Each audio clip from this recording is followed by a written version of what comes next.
Hi, everyone.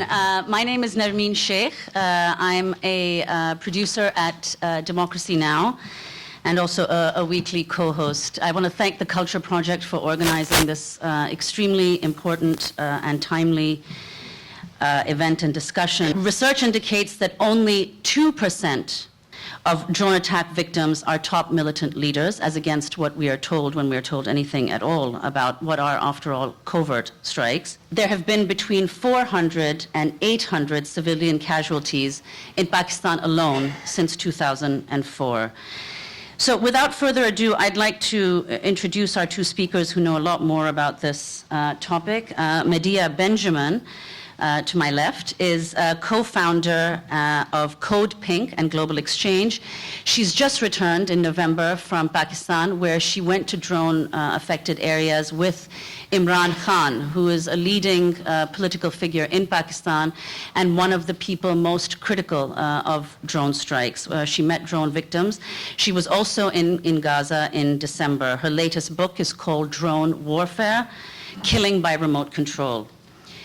To my right is Sara Knuckey. Sara Knuckey is one of the co-authors of an extremely important report, which I also urge you all to look at. We had Sara on Democracy Now! As well.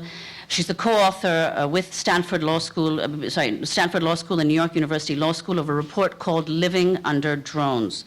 She's the director of the Project on Extrajudicial Executions at NYU's Law School, and she's recently been appointed advisor to the new UN drones inquiry, which was just launched last Thursday. So I'd like to begin by asking Sara about this report, Living Under Drones. Can you say a little about what you found and the kinds of people you spoke to in Pakistan, how many people, and how this report brought out things that we were not previously aware of from the other research that's been, however, limited on drone strikes?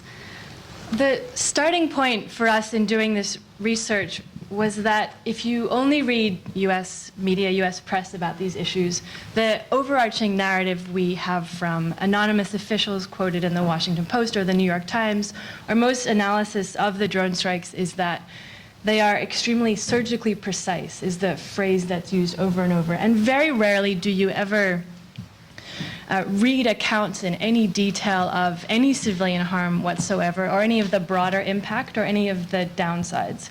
So what we wanted to research was, if this is the starting point in a program that is completely unknown and covert to us, the public, what can we find out? So we went to Pakistan and spoke with a large number of NGO experts, journalists who work in the areas, people who said that they were injured in drone strikes, whose family members were killed in drone strikes, to ask them about the impacts. We looked at a very small number of strikes in a lot of detail to see what kinds of evidence could be obtained about any alleged civilian casualties.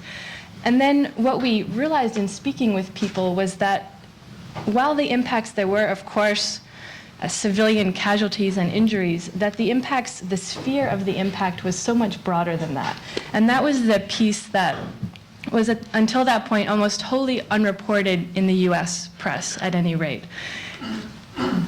So for us, four main concerns come out of this work. First is that there is significant evidence of civilian deaths and injuries from US drone strikes. We're talking only about Pakistan. The Bureau of Investigative Journalism, which has been collating all of the media reports on each of the drone strikes over the years, their estimate is that between 2,500 and 3,500 people have been killed in Pakistan. Of that, they say that 400 to 800 people have been reported as civilians. The harm beyond that is what we really focused our investigations on. That means that when a person is killed in a drone strike, it is also the family that suffers. If a man was killed in a strike, who now is going to pay for the school fees of his children? If a house was destroyed of a civilian, who is going to compensate the family who now no longer have a home? People have become afraid in certain areas to gather together in groups because the understanding is that a number of strikes have taken place against militants gathered together in large groups, and so people are afraid that this might be a signature of militant activity. One of the most troubling impacts that came out from speaking with humanitarian workers at international humanitarian organizations who had worked in the area. They said that because of the risk of double taps or a second strike after a first strike, that their organization prohibited them from doing medical rescue work at a drone strike zone within 6 hours. And these are medical doctors who were prohibited from attending to a strike zone because of the risk or the fear that they might themselves be subject to a second attack. The third and fourth concerns are around strategic and policy considerations. Are the strikes making us safer, or Pakistani civilians living in these areas safer overall? Here, the evidence is very ambiguous. As mentioned earlier, about 2%, this comes from CNN, collection of data, 2% of those killed were high-level militants, which means the rest are a mixture of civilians or low-level fighters. And if that's the number, but it's causing intense hatred towards this country, there's anecdotal evidence of increasing recruitment towards terrorist organizations, then we need to be asking very serious questions about to what extent these policies are making us safer. And then from a legal perspective, at the moment, the United States is one of a very small number of countries that has the capacity and has been exercising that capacity to carry out armed drone strikes. But more than 75 countries now have drones. Only a small number of those are currently armed. But every couple of weeks, there's a new article out about a new country that is seeking to obtain armed drones. The last to announce this was Germany.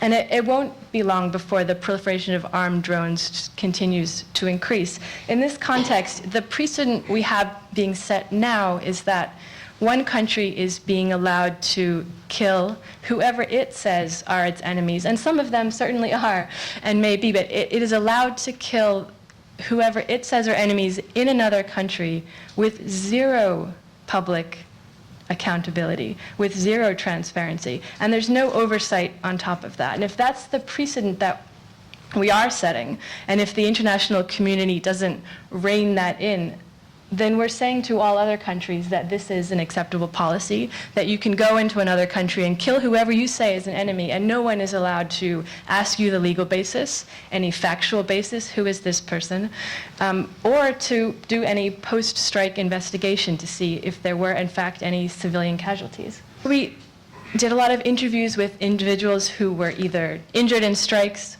or whose family members were killed or injured, or who witnessed strikes. Some of the most striking of the interviews, one in particular with a humanitarian worker who had worked in the area. He had also actually was in New York on 9/11, and so he was relating to us the kinds of fear that he had felt right after 9/11. And he said, I remember right after the towers were hit, the fear that we all had, that we didn't know what was coming next. And he said, when I worked in Fatah, where the drone strikes were, even though I was a humanitarian worker, and of course, the safest person in the region, actually, he knew that rationally, but when the drones would fly, he just would say, I never know if the intel is wrong, or if they might misfire, or I'm near someone who is the target, but I'm collateral. And so he said, whenever they were flying, that he would feel terrified. And he said the fear was a similar anticipation that you just don't know, and there's nothing he or others could do to protect themselves in that area. And Medea, you just returned from Pakistan in November, and you traveled with Imran Khan. Can you tell us a little about the areas you were in and the people whom you spoke with? I also want to mention, in terms of the terrorizing, that I was recently in Gaza, and a young woman who was with us, she's from Gaza, said something to me that sticks in my mind, because she said, everybody thinks that drone is for them, that it's your own personal drone. And she said she thought they could fly these Israeli drones. She said they could fly higher and you wouldn't hear them. But she said they fly lower so we can hear the buzzing all the time. And it's just this way of telling us, we're watching you, you don't know when you're safe, there's no place safe to be. And so I think one of the great things about the Living Under Drone study was to get out that we are using terrorism to fight this war on terror and terrorizing people in the process. I wanted to talk about a couple of examples in Pakistan. And the first one is a chance that we had to meet with a man called Imran Khan. I think we're going to put his picture up here. Imran Khan is a journalist. In fact, he's worked for Al Jazeera and a number of other media outlets. He lives a lot of his time in the capital city of Islamabad, but his home is in the tribal areas in Waziristan. And one night, he got a call in the middle of the night. It was actually on December 31st of 2011, and he was told that a drone had hit his compound. Now, his compound means his home. This is what was left. What you see in this picture is the compound totally destroyed. And in the process, his son was killed and his brother was killed. Now, the brother, he told us, was the director of the local school and had come back, a well-educated man, come back to the village because the Taliban were in that area, and he wanted to teach the young people that it was much more important to get an education than to pick up a gun. And Imran Khan's son came back after he finished high school and wanted to also work in the local school with the same idea of teaching the young people how important education was. And so when Imran Khan told us his story, he said, imagine what the 200 children from that school learned when the drone strike killed their beloved teachers, and that these children were left aching for revenge. And so when we talk about what is the result of these drone strikes, it is a recruiting tool, and the best recruiting tool for Al-Qaeda and for the Taliban. I wanted to talk about two other cases. One is the case of a 16-year-old. His name is Tariq Aziz.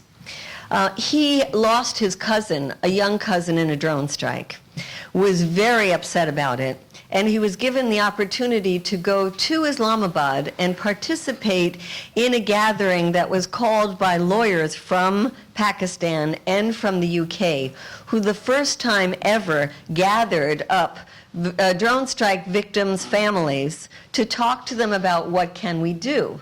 How can we use the courts? How can we do better documentation of the drone strikes?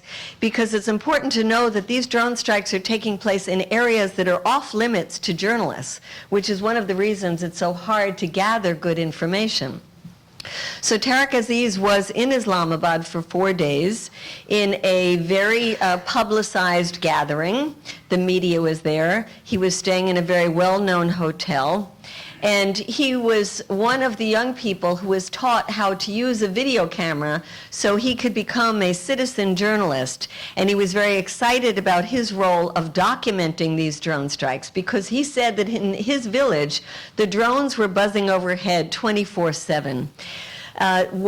The gathering of people, little did they know that 2 days later, while he was driving with his younger cousin to pick up an aunt, a drone strike hit him, and this is all that remained of Tariq Aziz.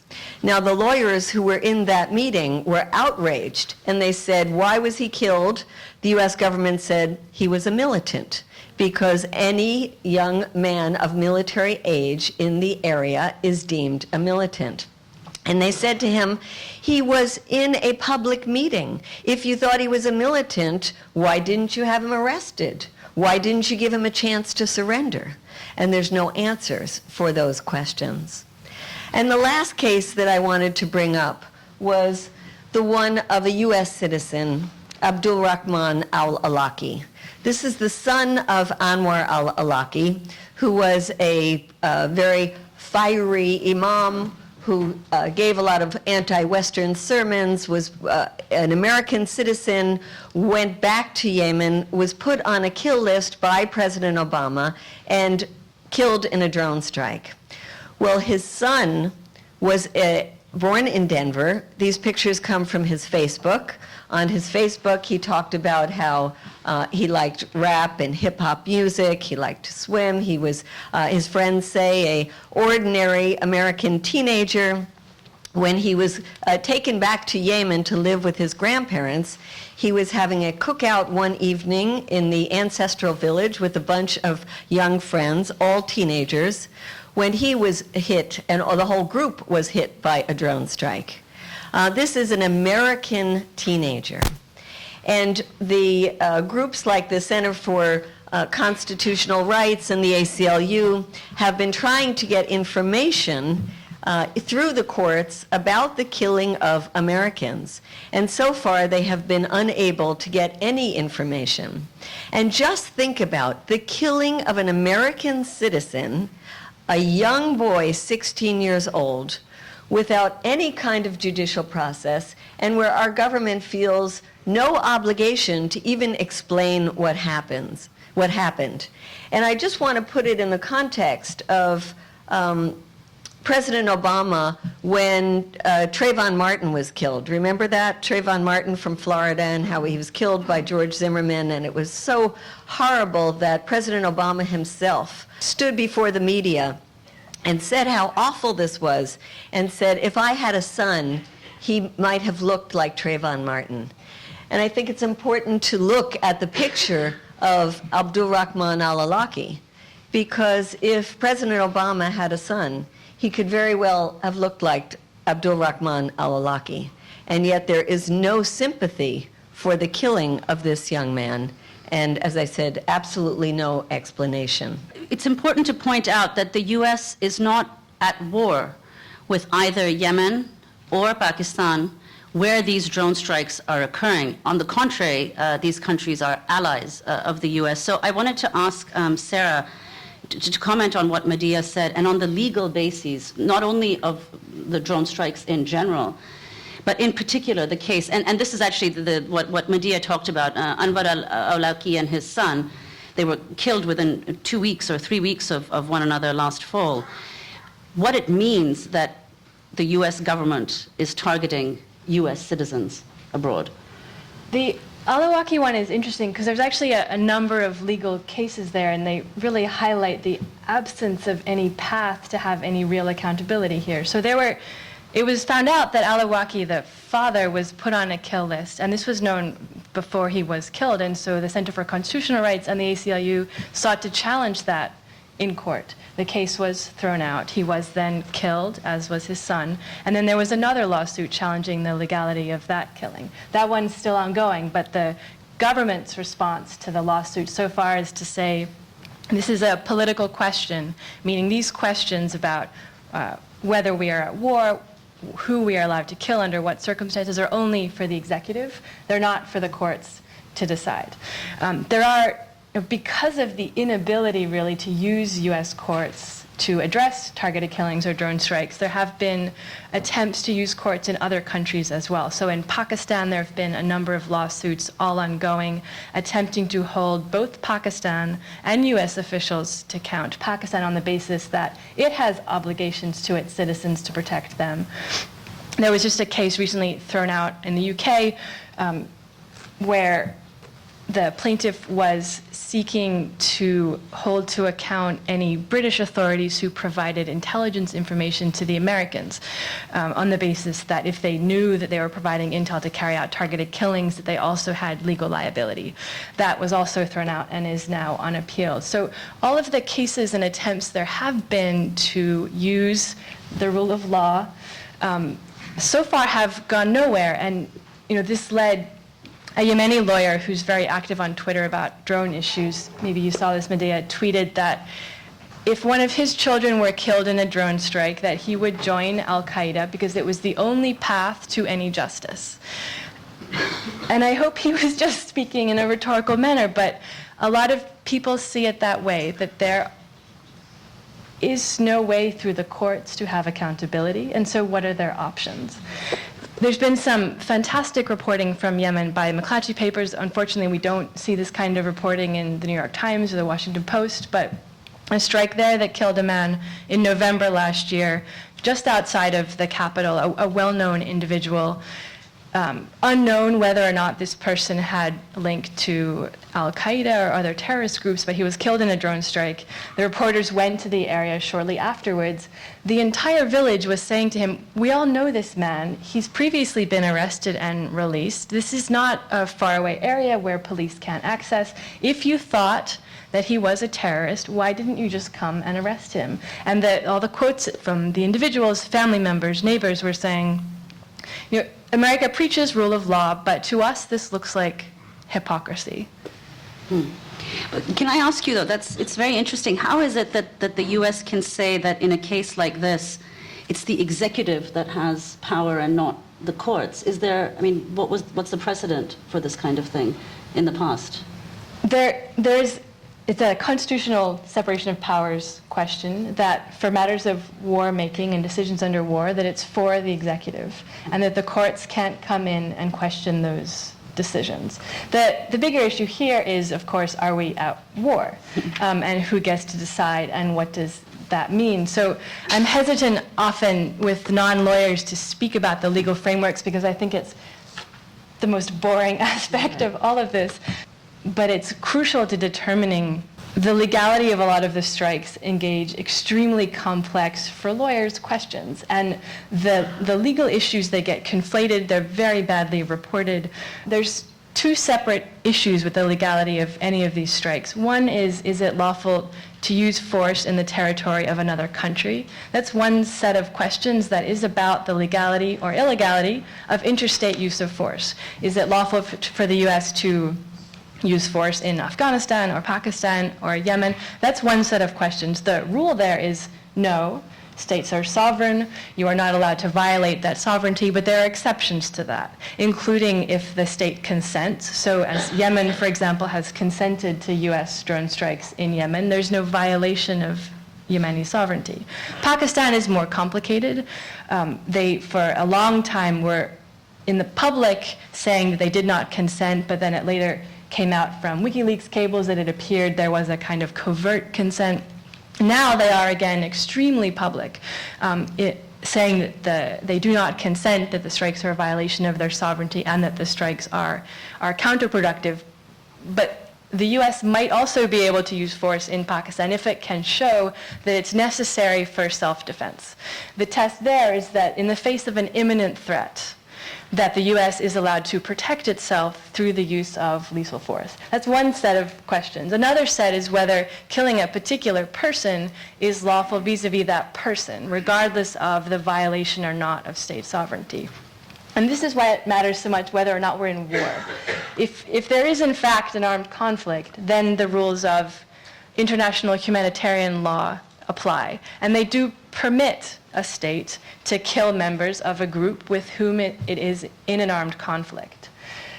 That is separate from the law that applies in peacetime, which is human rights law, which prohibits all killings unless they're strictly necessary to protect life.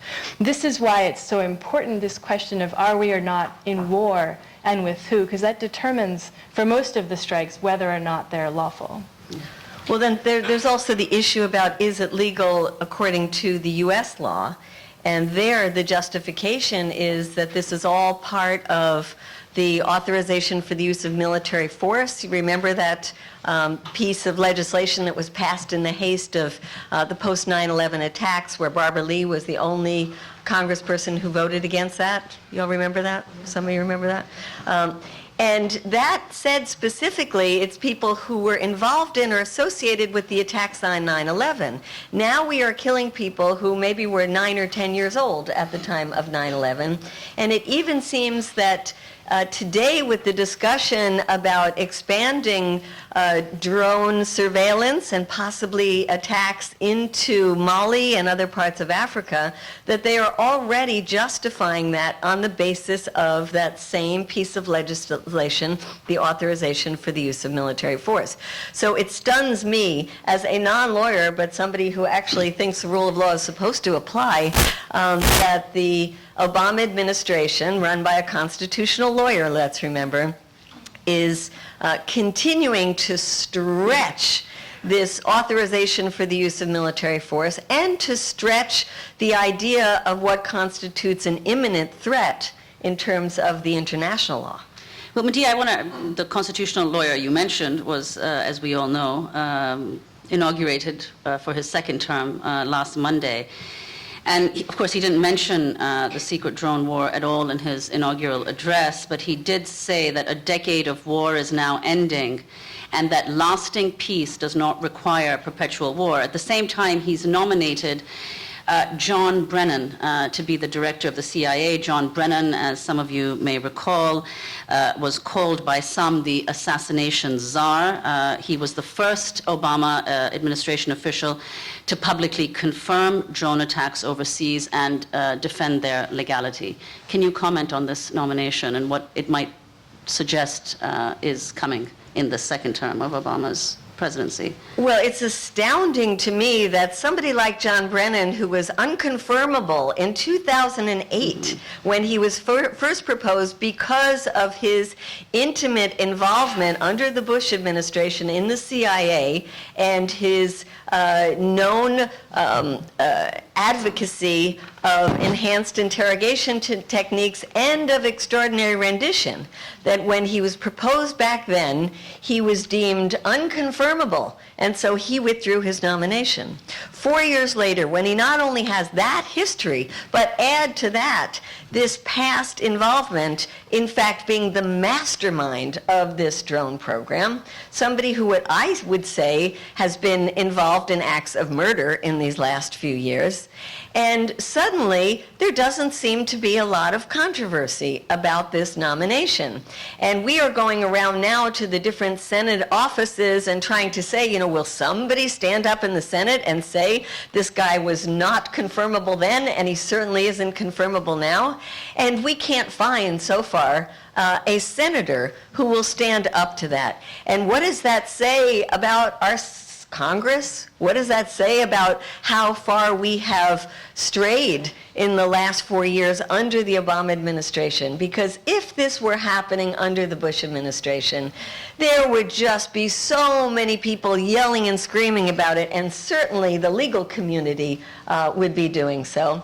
And now we have more discussion and more debate about Chuck Hagel, who's getting his nomination confirmation hearings next week, than there is about John Brennan. So it astounds me.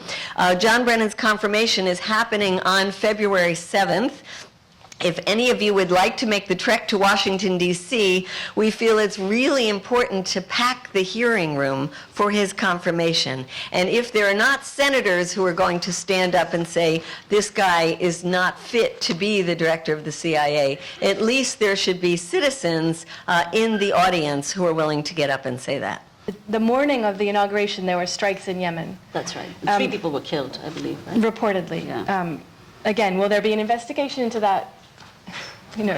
But we really have to ask what it means that there were strikes the day that the president said that the war is ending.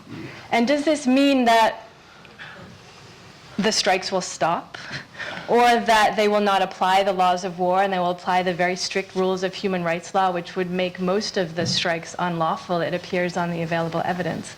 Or does it mean that war no longer means, or rather that if drones are used, that it's not war? But to go to your question, the UN has been involved in looking at drone strikes since the very first ones in 2001, 2002. The first one actually was referred to by the UN as a clear case of an extrajudicial execution. It was a strike in Yemen. Since then, there have been investigative missions to Afghanistan and to the United States to look at particular sets of raids that were targeted killings, or to ask broader policy questions around drone strikes. Through most of that time, most of the countries involved have not been very cooperative. And have essentially refused to answer in any depth any questions, saying that the UN officials doing that work didn't have the right kind of mandate or the right kind of jurisdiction to ask those questions. And that, however, over the last year, it seems has been changing. So in June this year at the Human Rights Council, which is the human rights body of the UN composed of states. Ben Emerson, who's a British lawyer, and he has the mandate to look into issues of human rights and counterterrorism and report to the UN on those issues. He raised some of the issues about where's the accountability for drone strikes, and a number of countries asked him through the Human Rights Council to investigate particular cases or patterns or policies and to report back to the General Assembly on what he found. What he said at that time was, there's clearly a need for an investigation. As with all human rights violations or alleged violations that happen in any country, the first place where investigation should happen is at the national level. There's no need for international inquiries. In theory, most of the time, it's up to domestic mechanisms to investigate. And so he put the onus on to the United States and saying, well, this is what everyone is alleging. It is time to investigate them, but nothing happened since then. So late last year, he announced that the UN would be undertaking investigations into issues of the relevant legal frameworks that apply to the killings in various countries. And he also decided to take a very close look at a subset of strikes, so between 20 and 30 perhaps, to look at the kinds of evidence available to see whether there is a need for a war crimes inquiry of a much higher level. So he'll be taking information from victims, families, NGOs, certainly officials from the United States, from Pakistan, from Yemen, from Somalia, from Israel, to see what can be found out and to bring all the data together. And he'll be reporting to the General Assembly late this year. And Medea, you've done a lot of work around this issue. I mean, going to Pakistan. Can you say a little about what people are doing, both to raise awareness of the issue, because we've just talked about the fact that very few media cover it at all. I mean, the Klatchis you mentioned and Democracy Now! What are people doing to raise awareness of the issue, and how did you come to organize this trip to Pakistan, to all of these areas, which in some cases is quite difficult to get to? Yes, quite difficult to get to. In fact, going up to the tribal areas, they told us they hadn't seen Americans there in 10 years. And it was quite frightening to go. We had a delegation of 34 people. And I say frightening because the U.S. ambassador came to meet with us at our hotel in Islamabad before we were going to go in the caravan to warn us not to go. He had his security person come and tell us not to go. The day we were going to leave, he sent me an urgent message, said I had to meet with the security people, and they said, we have credible evidence that the Taliban are going to try to blow you up. And I asked, could we get any idea who that credible evidence is? And he said, of course not. And I talked to the group, and amazingly enough, everybody except one person decided they still wanted to go. So it was a remarkable group of people who went, and getting up to this area where the only thing they have seen from the United States since 2004 is drone strikes and a real hatred of Americans. An important thing to know of the hatred of Americans, it crosses ethnic lines, class lines, ideological lines. There is a study that was done that said 3 out of 4 Pakistanis consider the United States their enemy. That's 133 million people. That's pretty dangerous for our security. And I wanted to read a quote that General McChrystal said the other day that you might not have caught. He was doing an interview on Reuters, and he said, "What scares me," him, the general, about drone strikes is how they are perceived around the world. The resentment created by the American use of unmanned strikes is much greater than the average American appreciates. They are hated on a visceral level, even by people who have never seen one or never seen the effects of one. So, it's not like our military doesn't know what's going on. So Nermeen asked about what's being done. First, I think it's important to say what's being done in the places that we are using those drone strikes, and that is a lot of mobilizing, a lot of protests. There have been in Pakistan, many protests with thousands of people on the street. They have even blocked the U.S. base that was used as a base to transport goods into Afghanistan, which I hear cost the U.S. $1 billion extra in transportation costs, not being able to use that base. In Yemen, there are regular protests against the drone strikes. And then in the United States, I'm actually feel very positive about the change in the attitude of Americans in the last year, because when I was writing the book, Drone Warfare, Killing by Remote Control, it's when some polls came out that astounded me that said that 83% of Americans thought it was okay to use drones to kill terrorist suspects. And that included even a majority of people who define themselves as liberal Democrats. Now that has been changing dramatically in the last year, whereas the last poll I saw said 63%, and even less when it came to women. And I think that is because there are many groups now that are out there educating, mobilizing, talking, going to universities, going to faith-based groups.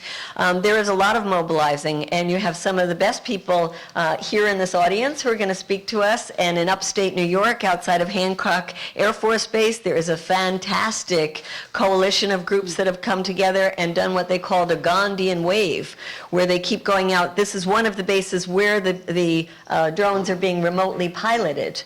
So they go out and they get arrested, and they come back with more people, and they get arrested, and they come back with more people, and they use the trials as a time to talk about international law.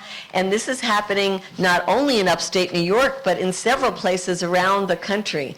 So more and more people are getting involved at the bases themselves. More and more people are getting involved protesting at the headquarters of the drone manufacturers. And if you ask who's a drone manufacturer, every single weapons manufacturer in this country today is involved in drone manufacturing.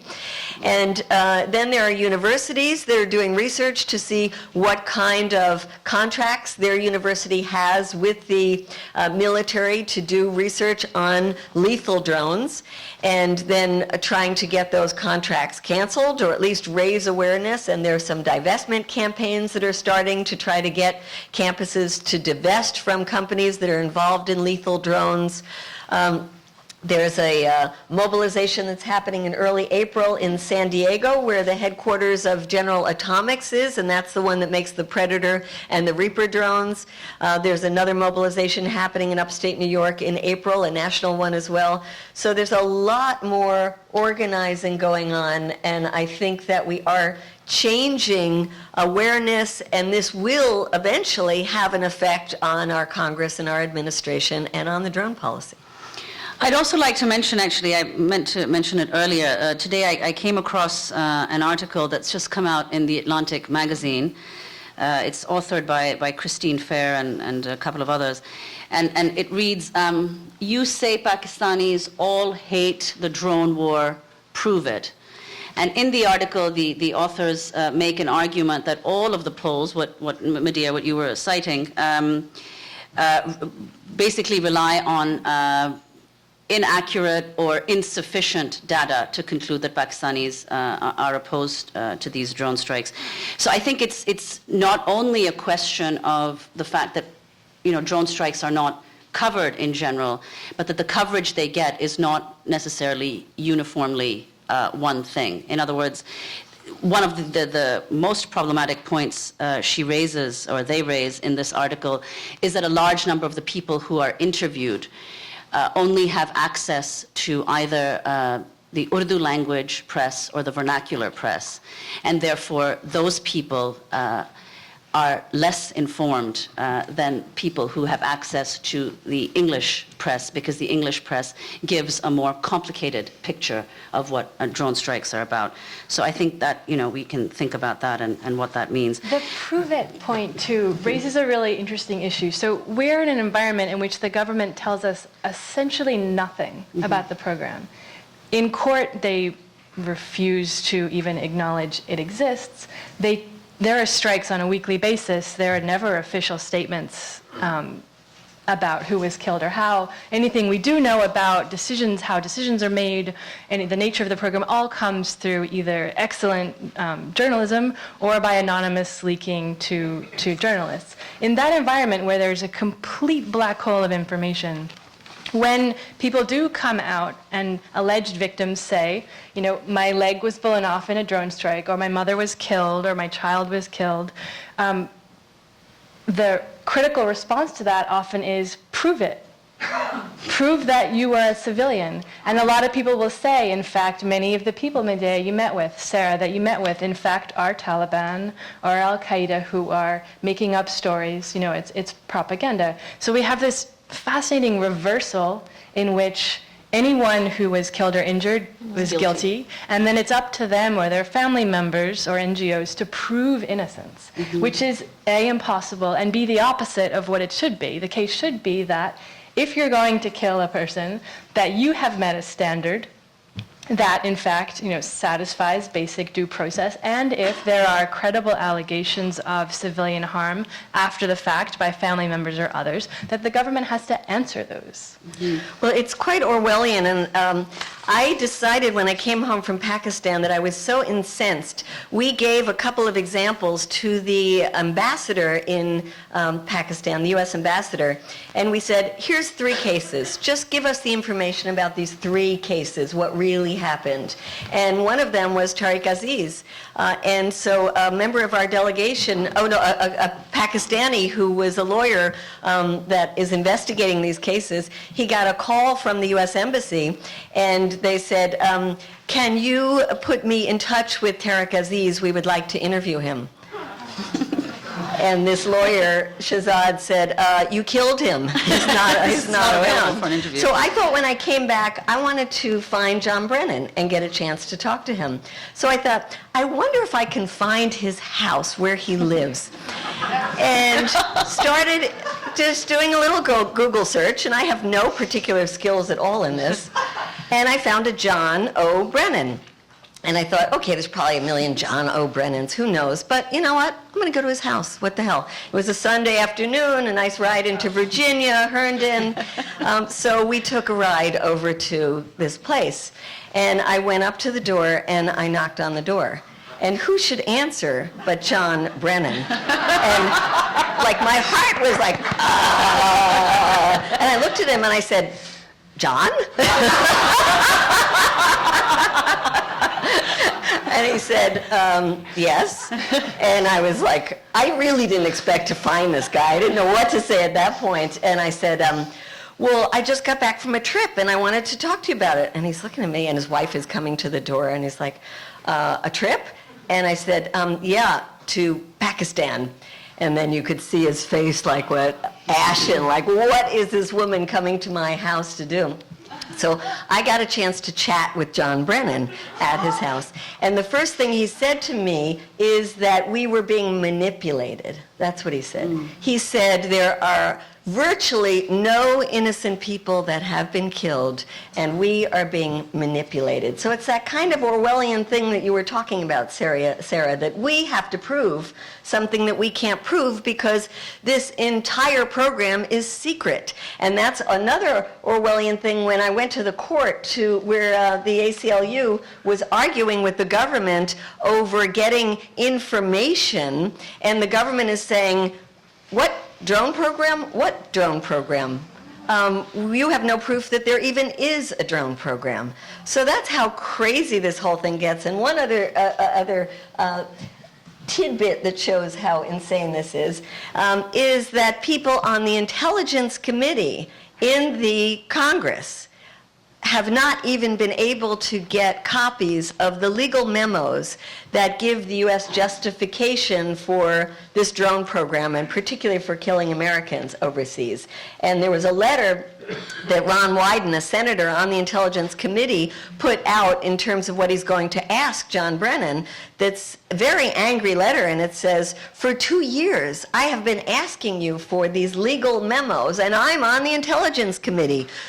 Do you think you could hand over these legal memos? And the other thing he says is that for years I've been asking, could you tell me what countries we are using lethal drones in? Because I have not been able to get that information. So imagine this is who's supposed to do oversight, and they can't even get this basic information. I'd like to ask, actually, both of you, because it seems kind of logical or commonsensical. I mean, you quoted General McChrystal, Medea, and the piece that we saw by Shana Solomon suggests the same thing. And your report, Living Under Drones, suggests that these drone attacks are actually increasing the likelihood of violent attacks against the U.S., in other words, as revenge. It seems to be a completely logical thing to think for everybody. The fact that they're increasing these drone strikes, that there continues to be no oversight, and at the same time there seems to be some sense from people like General McChrystal that this is a situation that is, I mean, it's eternal war for eternal peace, as against what Obama said in his inauguration. So could you comment on that? We need to separate out all of the different factors that go into a decision about how to carry out policies like this. Mm-hmm. What we get from the press in the US and from the government is, of course, only the pros.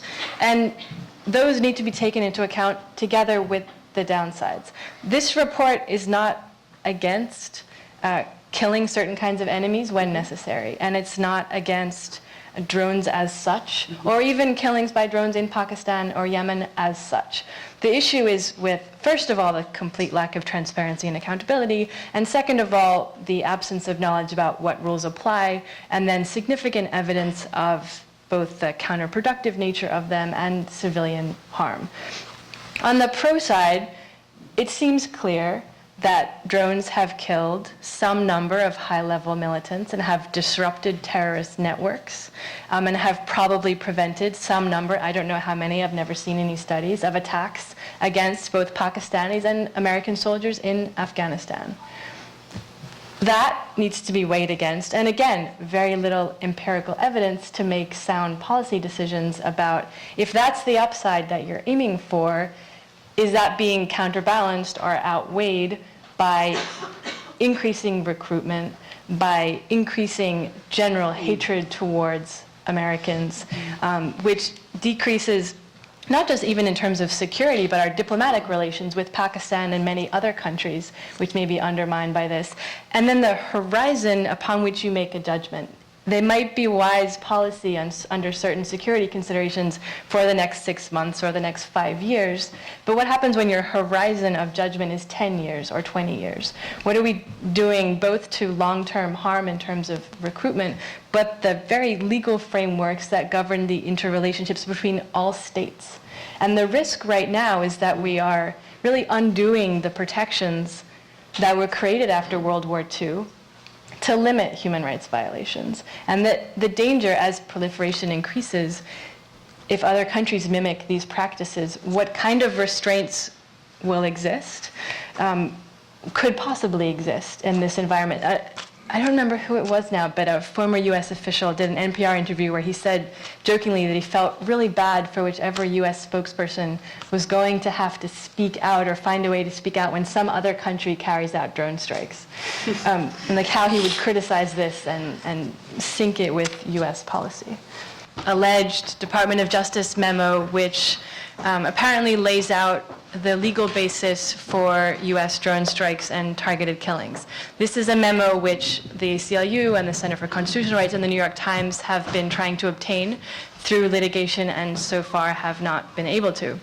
It seems to perhaps be one of two. There's some other anonymous source, and there might be another similar memo, and they're perhaps the precursors to what at one time was called the disposition matrix, and now is maybe being called the playbook or the rule book, which outlines both the processes for decision making about this decision to undertake a strike and put someone on a kill list, and then also the laws that apply to that. Although we just learned last week that the playbook, while it was nearly finished, would not apply to the CIA in Pakistan, which is or in Afghanistan. Which is where almost all of the strikes are taking place. First of all, they're only writing the rule book. I can't call it a playbook. They're only writing a rule book now, and yet all prior statements are that all of the strikes were lawful. But if the rule book didn't exist, or the rules were different between different agencies, on what basis can it be accurate to say that they were all lawful? And then again, if the exception undermines completely the rule here, and again, we don't know what the rules are to either get on a kill list or the legality of a strike. Medea? Well, I want to take the last part about the domestic drones and throw it back at Shahid around the NDAA, because he's doing such wonderful work on that I think it's important that people know about it. In terms of the domestic drones, you know, you might be wondering, and it came up in our conversation, sort of why is it happening? Well, one of the reasons is it's big business. And there are not only a big, powerful lobby of drone manufacturers, but they are so powerful that they have their own caucus in Congress. It's called the Unmanned Aerial Systems Caucus. So imagine that somebody is elected by we the people, goes to Congress and says, oh, it's my job to get more drones in the world. And that's what they're doing. And so they force through a piece of legislation that says, that was written by the drone manufacturers, who are worried about the winding down of the war in Afghanistan, already winding down the war in Iraq. They're saying, well, wait, we got to have more places to sell these things. Let's sell them right here at home. And let's sell them to the police departments. And there's 18,000 police departments. That's great market for us.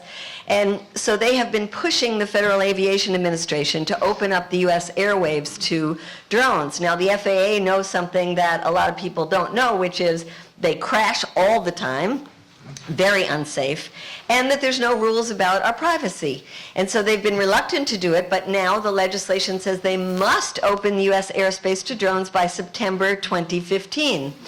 And there are already several dozen police stations that have gotten their testing permit from the FAA. And you might say, but you know, all these police departments are getting budget cuts. Where's this money coming from?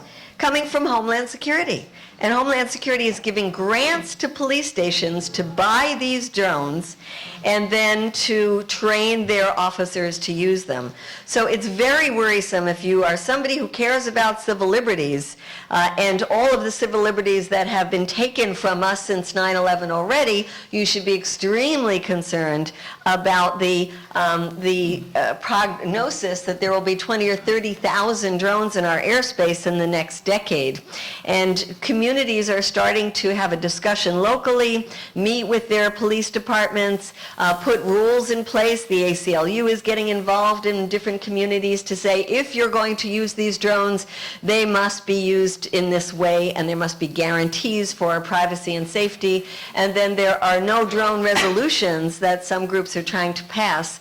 And all of these can be found on our website called droneswatch.org. And there's a wonderful organization, the Electronic Frontier Foundation, that is collecting all this information from communities to keep in a database. So you might want to check that out as well. I think his name is Stephen Graham. He's an academic in Britain. We had him on Democracy Now! A few months ago. And he talks about, in his new book, I think it's called The New Military Urbanism, the increasing militarization of police departments.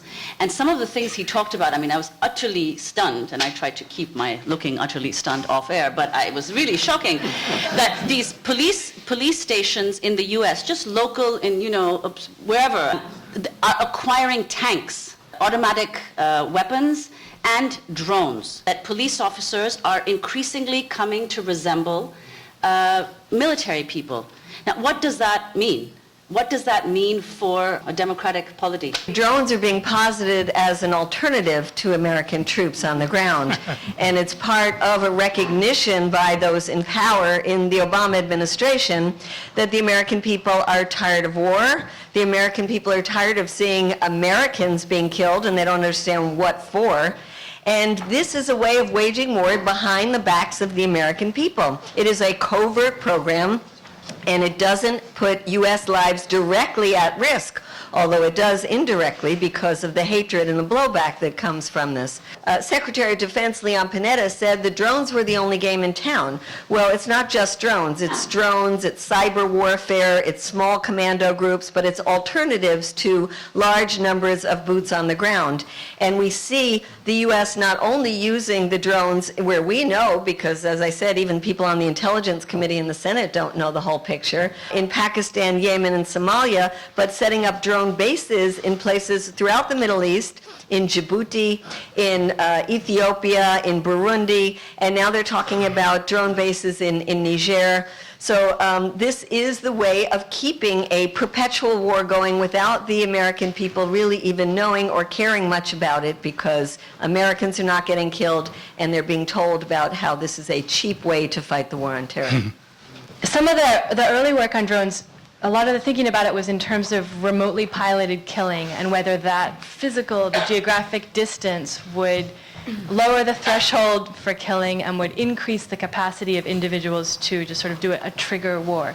But some of the new research that's coming out looking at PTSD or post-traumatic stress disorder is that individuals, the drone operators themselves, are actually reporting quite high, and for many people, unexpectedly high levels of PTSD, because they're sitting there watching individuals on the ground for many, many hours at a time. And some of the footage they have is very close up. They watch, a family or a group over many hours, perhaps many days or weeks. They follow their behaviors, then they watch the strike, and then they watch it afterwards too. And so they see a strike after, which is very rare for a pilot actually. And then they leave and go home. So part of the question here also is, what impact is it having upon the people we're asking to carry it out for us?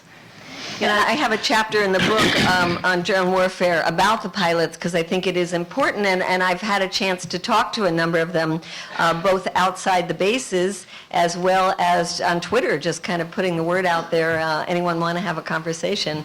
And they are very conflicted about this. And then you talk to people in the military, and there's a lot of people in the military who are opposed to the use of drones, especially drones in the hands of the CIA. They say the CIA is a civilian agency, it's not a military agency. They say there's no accountability in terms of the CIA, and many of them say that the CIA is out of control in its use of drones. So there are allies inside the defense industry, the military complex, that we should and are reaching out to.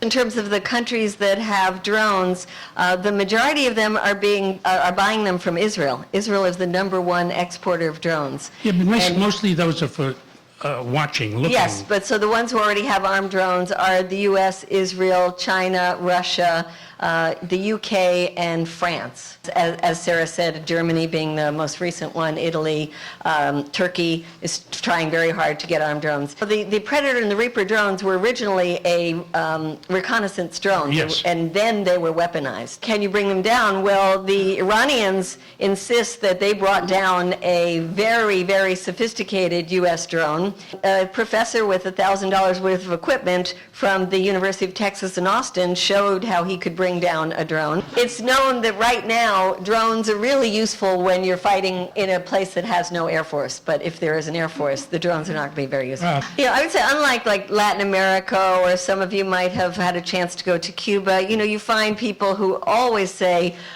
we are against the policies of the government, but not against Americans. You don't find that clear separation when you go to a place like Pakistan or even a place like Yemen. They don't have as much information in the tribal areas, for example. They don't get a chance to meet a lot of Americans.